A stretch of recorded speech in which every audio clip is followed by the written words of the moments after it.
दोस्तों, आज का जो वीडियो है इसमें हम डायलन थॉमस की poem the force that through the green fuse drives the flower पूरा डिस्कस करेंगे लाइन बाय लाइन।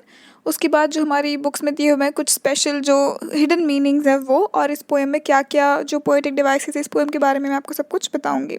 तो जो पोएम है ये ज़्यादा बड़ी नहीं है, सिर्फ 5 स्टैंजास की है और इसमें एक रिफ्रेन यूज़ हुआ है again and again. Of course refrain है तो बार बार यूज़ हुआ होगा। And I am dumb to tell.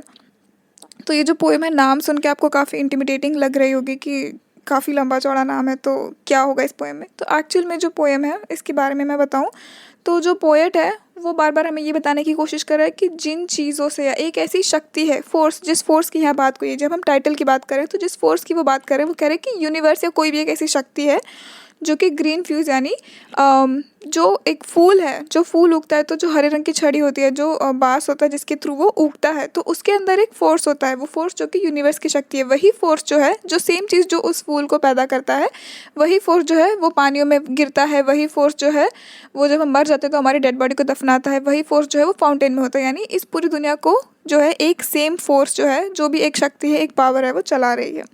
तो ये 5 स्टैंजास मिला के जो पोएट ने हमें यही बात बताने की कोशिश की है। तो पहले हम पोएम डिस्कस करते हैं लाइन बाय लाइन, फिर हम इसके पोएम के बारे में जो जो डिवाइसेस और बाकी सब डिस्कस करेंगे। तो फर्स्ट लाइन है वही हमारा टाइटल है, the force that through the green fuse drives the flower. यानी जो फूल को ज़िंदा रखने के लिए जो उसकी स्टेम है, वहाँ से हरे रंग की जो स्टेम है वहाँ से जो फोर्स जाता है, ड्राइव्स माई ग्रीन एज, और तो वही जो फोर्स है मेरी भी उम्र को वही आगे बढ़ा रहा है। That blast the roots of trees, वही जो फोर्स है वो पेड़ की जो रूट्स है, जो जड़ें हैं, उन्हें आगे बढ़ाता है। इज़ माई डिस्ट्रॉयर, वही जो सेम फोर्स है मुझे भी वो ख़त्म कर देगा, लाइक मेरी मौत का रीज़न भी वही फोर्स होगा। And I am dumb to tell the crooked rose, और मैं जो हूँ मैं डम हूँ। डम यानी क्योंकि मैं इनकेपेबल हूँ एक्सप्रेस करने के लिए, मैं इस फोर्स से बात नहीं कर सकता हूँ। मुझे पता है कि ये वही फोर्स है लेकिन मैं उससे बात नहीं कर पा रहा हूँ, कम्युनिकेट नहीं कर पा रहा हूँ। डम मतलब गूंगा भी होता है, तो मैं उससे बोल नहीं पा रहा हूँ। क्रूकेड रोज जो है यहाँ पे उन्होंने रेफरेंस दिया है, जो हमने पोएम पढ़ी हुई है द सिक रोज़, उसमें जैसे जो रोज़ है उसके ऊपर वॉर्म कीड़ा लग जाता है, वैसे ही जो है इस क्रूकेड रोज़ की बात की है उन्होंने यहाँ पे। माई youth is bent by the same wintry fever, या मेरा यूथ यानी जो मेरी जवानी है उसको, उसके ऊपर भी जो बर्फ़ का बुखार चढ़ता जा रहा है, यानी मेरी जवानी जो है वो ख़त्म होती जा रही है। वो वही फोर्स है जो कि फूल को ज़िंदा रख रहा है, यानी जो फूल को सुंदर बनाता है, बड़ा करता है, ज़िंदा रखता है, वही फोर्स जो है मेरी मौत के लिए ज़िम्मेदार है। हम सेकेंड स्टैंजा पे आते हैं। The force that drives the water through the rocks, यानी वो फोर्स जो कि पानी को लेके जाता है रॉक्स के बीच में से, जो पत्थर, कंकड़, पहाड़, चट्टानें जो होती हैं उनके बीच में से पानी को लेके जाता है।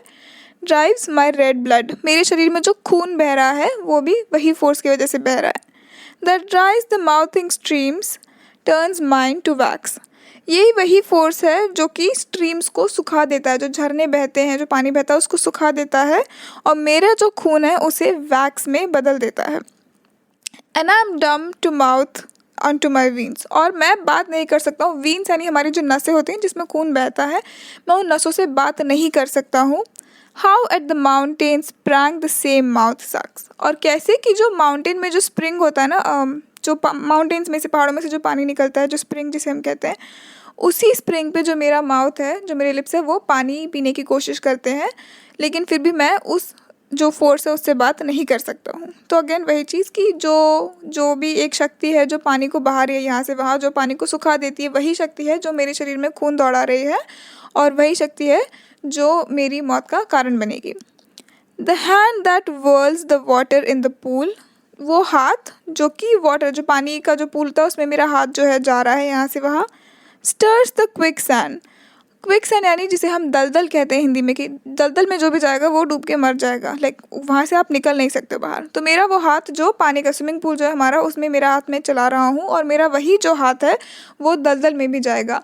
तो जहाँ पानी आप एक पॉजिटिव फोर्स की तरह ले सकते हैं कि हमने अपना हाथ पानी में डाला तो ये तो अच्छी चीज़ हुई, लेकिन वही मेरा जो हाथ है वो दलदल में जाएगा, और अगर हाथ दलदल में गया तो आपकी पूरी बॉडी भी दलदल में जाएगी, आप वहाँ से निकल नहीं पाएंगे। तो वही, जैसे कि आप समझ रहे हैं कि ये वही शक्ति है जो सब कुछ करती है, जो अच्छा भी करती है और बुरा भी करती है, वैसे ही यही वो हाथ है जो आपको पानी में भी लेके जाएगा और दलदल में भी लेके जाएगा।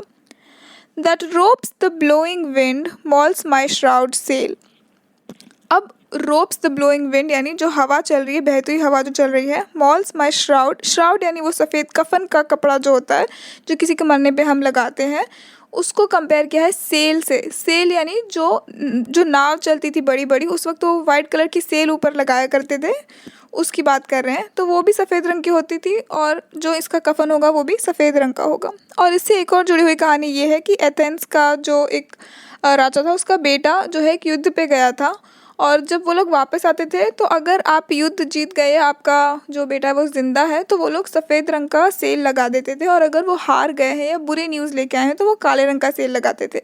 अब ये जो बेटा था, ये जंग जीत गया था और ये वापस आया, ये बहुत खुश था, लेकिन वो इस खुशी खुशी के चक्कर में जो है वो सेल को चेंज करना भूल गया, तो वो ब्लैक कलर की सेल के साथ ही वहाँ वापस अपनी कंट्री में एंटर हुआ। तो जब उसके पिताजी ने देखा कि वो ब्लैक कलर की सेल पे है, तो उसके पिताजी को लगा कि उनका बेटा मर गया है, तो वो इतना दुखी हुआ कि उन्होंने उसी पानी में कूद के अपनी जान दे दी। लेकिन असल में हुआ ये था कि वो बेटा युद्ध जीत के आया था, तो वो ज़िंदा था और उसे कुछ नहीं हुआ था, लेकिन फिर भी क्योंकि वो सेल को चेंज करना भूल गया, उसकी वजह से उनकी डेथ हो गई। तो वो उसकी बात कर रहे हैं कि जो मेरा जो कफन होगा ये भी वही सेल होगा। And I am dumb to tell the hanging man, hanging man वो जो किसी को जिसको फांसी पे चढ़ा दिया गया है, जो लटक रहा है वहाँ से।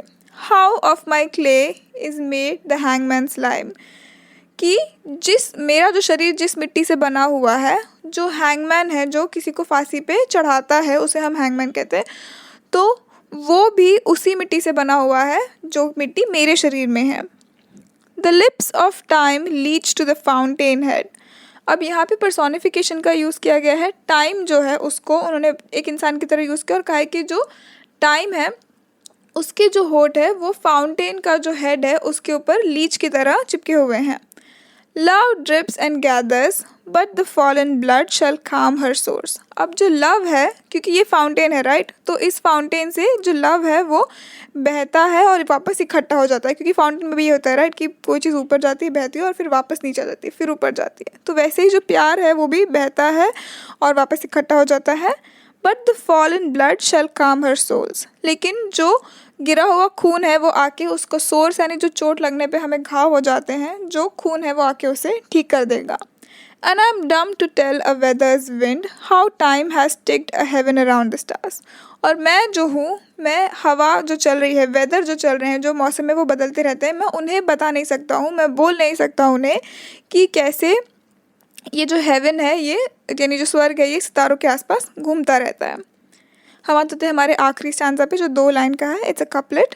And I am dumb to tell the lover's tomb how at my sheet goes the same crooked worm, फिर वो बोल रहे हैं कि अपने प्यार की जो कब्र है, टूम यानी कब्र, तो मेरे प्यार की जो कब्र है, क्योंकि उसका प्यार जो है वो मर चुका है, तो मैं अब अपने प्यार को कैसे बताऊँ, उसकी कब्र को कैसे बताऊँ, कि क्रूकेड वॉर्म अगेन, वो जो हमने जो द सिक रोज़ पोएम पढ़ी थी, उसमें जैसे कि उस रोज़ को कीड़ा लग गया था, जो कि एक सेक्सुअलिटी को बता रहा था कि वो जो प्यार है वो अब असली प्यार नहीं रहा है, वो अब बुरा हो चुका है, ख़राब हो चुका है। तो वैसे ही वो उसका रेफरेंस देते हुए यहाँ कह रहे हैं कि मेरा प्यार भी जो है वो ख़त्म हो चुका है, उसको जंग लग चुका है, उसे कीड़ा लग चुका है और अब वो ख़राब हो चुका है, ख़त्म हो चुका है। अब मुझ में हिम्मत नहीं है, या मैं नहीं बता सकता शब्दों में, मैं बयान नहीं कर सकता कि वो अब मर चुका है, ख़त्म हो चुका है। तो इस तरीके से जो हमारी पोएम है, हमने लाइन बाय लाइन पूरी डिस्कस कर ली, ख़त्म हो गई है पोएम। इसके बारे में जो कुछ स्पेशल चीज़ें हमारी बुक में दी हुई हैं वो भी मैं आपको बताती हूँ, कि इसमें बहुत सारे सिंबल्स यूज़ किए हुए हैं, जैसे कि डम जो वर्ड है यहाँ पे यूज़ किया गया है। तो मैंने बताया था कि डम यानी गूंगा भी हो सकता है, डम यानी हम ये भी कहते कह रहे तुम बेवकूफ़ हो, तुम्हें इतना भी समझ नहीं आता, तुम डम हो क्या, या फिर डम जो है वो यहाँ पे उन्होंने ऐसे बताया कि इट मीन्स इन आर्टिकुलेट या फूलिश, कि वो एक्सप्रेस नहीं कर पा रहे, वो कह नहीं पा रहे हैं जो वो कहना चाहते हैं। The poem states the irony of impotence and power, कि इम्पोटेंस यानी जहाँ आप कुछ नहीं कर पा रहे हो, और पावर जहाँ, क्योंकि आप देख ही रहे हैं कि वो सेम फोर्स है जो कि बहुत कुछ कर सकता है और बहुत कुछ नहीं भी कर सकता है। अगर इसकी हम रिटोरिकल डिवाइसेस की बात करें तो इसमें मेटाफर यूज़ हुआ है, एम्बिग्यूटी यूज़ हुई है, पैराडॉक्स और पैरेललिज्म यूज़ हुआ है through out the poem. Refrain हमने देख ही लिया है कि काफ़ी सारा रिफ्रेन उन्होंने सेम जो है वो यूज़ किया बार बार। इसके अलावा जो है कि इसमें रिदमिकल पॉज दिया हुआ है इन बिटवीन द स्टैंजास। तो ये जो पॉज हमें जगह जगह दिए हुए हैं, ये बताते हैं कि interval of life between birth and death, कि हम शुरू होते हैं, हमारा जन्म होता है, फिर जो लाइफ है ये एक इंटरवल की तरह, एक ब्रेक की तरह, और फिर हमारी मौत हो जाती है और फिर वापस से वही साइकिल चलता रहता है। जो क्रिकेट की हमने बात की है, 2 बार उन्होंने बोला था, it links the rose with the worm, life with death, यानी जो जीवन है उसी में मृत्यु भी है। अब अगर हम जो उन्होंने बहुत स्ट्रॉन्ग इमेजरी यूज़ किया उसकी बात करें तो इमेजरी आप देखेंगे तो पहले कैसे यूज़ किया, माउथ, लिप्स और हैंड्स। दूसरा आप देखेंगे तो फ्लावर, ट्री और रोज़। तीसरा है स्प्रिंग, विंटर, वेदर। चौथा है फीवर एंड सोर। पांचवा है mountain, fountain, stream, Whirlpool, water और सेल। ये सारे एक साथ एक रिलेटेड हैं। और फिर जो लास्ट है हमारा, उसमें आप देखिए सारी डेथ रिलेटेड चीज़ें, जैसे कि टूम, श्राउड, शीट, विंटरी, हैंगमैन, ये सब जो है ये सब आपको सिमिलर मिलेंगे। सारी इमेजरी उन्होंने यूज़ किया है। इसके साथ ही एन्जायमेंट का भी बहुत स्ट्रॉन्ग यूज़ हुआ है, जहाँ पे कि जो पोएम है उसको बीच में से जो एक लाइन है हमारी ख़त्म पूरी होती नहीं है, लेकिन उसको दूसरी वाली लाइन में ले आ जाता है। तो आप एक जो पूरा कपलेट है वो ख़त्म नहीं कर पाते, आपको नीचे की लाइन पे आना पड़ता है। अगर इंटरटेक्चुअलिटी की बात करें तो जहाँ पे उन्होंने लवर्स टूम की बात की गई है, लव एंड डेथ, वो शेक्सपियर का रोमियो और जूलियट का रेफरेंस दिया हुआ है। और वहीं जो क्रिकेट वॉर्म की बात की गई है, अ कॉफिन वॉर्म, जो है ब्लेक की जो पोएम है उसमें जो क्रिकेट रोज है उससे उसको कनेक्ट किया गया है। तो हम फाइनली इस वीडियो के एंड तक आ गए हैं। वीडियो ख़त्म करने से पहले मैं आपको इसमें जो सिंबल्स है उनके बारे में बताती हूँ। जो सिंबल्स है वो बहुत कन्वेंशनल, नेचुरल और प्राइवेट टाइप के सिंबल्स हैं। और अगर हम इसकी थीम की बात करें तो इसकी थीम में है प्रोसेस, नेचुरल और creative. Process is an enactment in the immediate present of the dynamic interplay of subject and object, यानी सब्जेक्ट और ऑब्जेक्ट के बीच जो है एक बहुत ही डायनामिक इंटरप्ले हुआ है। और जैसे कि नेचर और मैन जो है उसको कंपेयर किया है जो हमारे क्रिएशन और डिस्ट्रक्शन की जो प्रोसेस है। जैसे कि नेचर जहाँ पे है, जैसे फूल जो खिल रहा है उसकी बात चल रही है, और वहीं उसी स्टैंजा में जो है इंसान जो है उसके मरने की बात कर रहे हैं। तो जो पूरी प्रोसेस है, हमारी नेचर की जो प्रोसेस है उसकी उन्होंने बात की, और इनका आपस में बहुत एक इंटरप्ले हुआ है, लाइक उसको बार बार वो चेंज करते गए एक दूसरे के साथ। आई होप आपको ये पोएम समझ में आई होगी। एज़ यूजुअल जो नोट्स है उनकी लिंक मैंने डिस्क्रिप्शन में दी हुई है। हम आगे डालें थॉमस की और भी पोएम्स डिस्कस करेंगे। अगर आपको मेरा ये वीडियो अच्छा लगा तो प्लीज़ मेरे चैनल को सब्सक्राइब कीजिए और मुझे कमेंट सेक्शन में बताना बिल्कुल नहीं भूलें कि आपको ये पोएम कैसी लगी।